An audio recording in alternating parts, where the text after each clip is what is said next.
ጽናት በጣም ደነገጠች። ያልተጠበቀ ነገር ስላየች በጣም ደንግጣለች። የጽናት የቤት ሰራተኛይቱ ጓደኛዋ ያደረገቻትን ነገር አይታችኋል። ሶሲም ኪራ ጋር ቢሮ ውስጥ ሂዳ የሰራችውን ነገር አይታችኋል። በጣም አሳፋሪና ከሷ የማይጠበቅ ነገር፣ በተለይ ደግሞ ባለትዳሮች መሀል ላይ ለመግባት እያሰበች እያደረገች ያለችው ነገር እጅግ በጣም አሳፋሪ ነው። የቢሮም እዚህ ጋር ወይም ጸሐፊ ሁና የገባችው በጣም ነበር ያሳቀችኝ። በር ክፈች ስራት አልከፍትም ብላለች ማለት ነው። ኪራ በጣም ነበር ተናዶ የነበረው። እውነት ግን ከጣገቡ የሆነ ሰው ቢያገኝ የዛን ጊዜ አንቆ ነበር የሚገለው። በጣም ነው የተናደደው። እነ ቅዱሴ ቤት የመጣችው ልጅ አለች። ማናት? የቅዱሴ እህት ወይንስ ደግሞ ፍቅረኛው?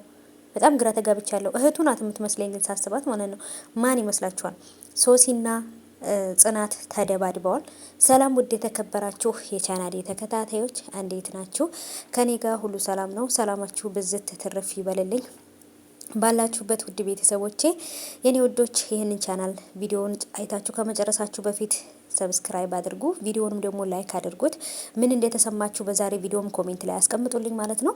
እና ውዶቼ ትንሽ የተፈጠረው ነገር ዛሬ ሁለት አስደንጋጭ ነገር ተፈጥሯል። ሶሲ ጽናትን ቪዲዮ ቀርጻታለች። ምን ስትል ከጓደኛዋ ከአብሮ አደግ ጓደኛዋ ጋራ ከዚህ በፊት አብሯቸው ያደገ የሰፈራቸው ልጅ ውጭ ሀገር ነበረ። አሁን ላይ ግን ወደ ኢትዮጵያ ገብቶ ፎቶ ፖስት አድርጎ እሱን ነበር ያየችው። ከዛን ደውላ እንግዲህ ለዳጊ ነግራው ነበረ። ማንን እንዳየው ገምት፣ ከሌና አየሁት ብላ ስሙን ጠርታ ነበር የተናገረችው። ያም ልጅ እንግዲህ አብሯቸው ያደገ የሰፈራቸው ልጅ ማለት ነው። የጽናት ሰፈር ልጅ ማለት ነው። ገጠር ውስጥ አብረው ያደጉ። ያንን ነገር እያወራች በነበረበት ሰዓት ላይ ቀለበቷን አውልቃ ኮሜዲኖ ላይ አስቀምጠው ከዛም በኋላ በስልክ እያወራች ነበረው። ያንን በስልክ እያወራች የነበረው ነገር ቪዲዮ ቀርጻለች። ለኪራ ነግራው ኪራ ካልተረዳት ይህንን ቪዲዮውን ልታሰማው ስለፈለገች ነው። በጣም የሆነ ነገር መጥፎ ነገር እንዳሰበች በጣም ግልጽ ነው። እሷ ግን ጥሩ ሰው መስላ መልካም ሰው የተቀየረች ሰው መስላ ነበር መግባት የፈለገችው። ሶሲ ግን አሁን ላይ በጣም እንደውም ይቅርታ ሊያደርጉላት የሚችሉት ቦታ ላይ ወይም ደረጃ ላይ ነበሩ ያሉት ከተለወጠች። አሁን ላይ ደግሞ እያደረገች ያለችው ነገር ግን ሙሉ ለሙሉ ሶሲ የምትባል ልጅ በህይወቱ ኪራ እንዲያያይ የሚያደርገውን በትዳሩ በህይወቱ በጽናት ላይ የመጣችበት ማለት ነው። የሆነ ነገር እንኳን ቢፈጠር ጽናት ከኪራ ውጭ ምንም አይነት ነገር ልታረጋ አትችልም። ጽናት በጣም ንጹህ ሴት ናት በነገራችን ላይ።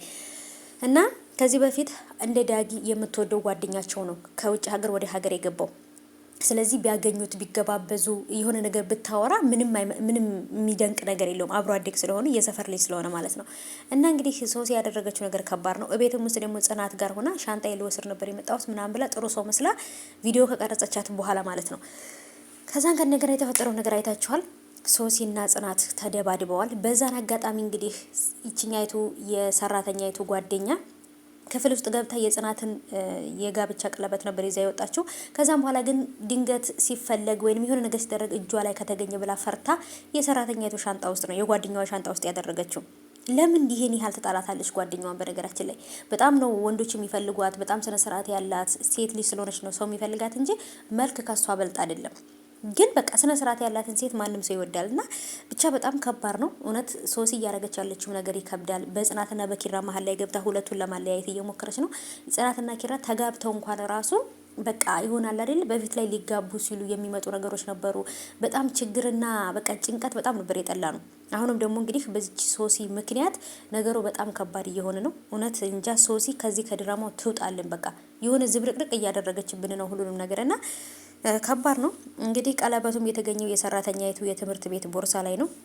ጽናት በጣም ደንግጣለች። የጽናት የሰራተኛይቱ ጓደኛ ለምንድን ነው ከመውጣታችን በፊት ፈትሽን ምናምን ያለቻት ማለት ነው። ምክንያቱም ያደረገችውን ነገር ስለምታውቅ ነው። ለማዋረድ ስለፈለገች ነው ልጅቷ ማለት ነው። ግን ፍቅረኛዋ ደግሞ ወይንም ልጁ ይህን ነገር ስለሚያውቅ ራሷን ጓደኛዋን ቢያዋረዳት በጣም አሪፍ ነበረ። መሆን ያለበት እንደዚህ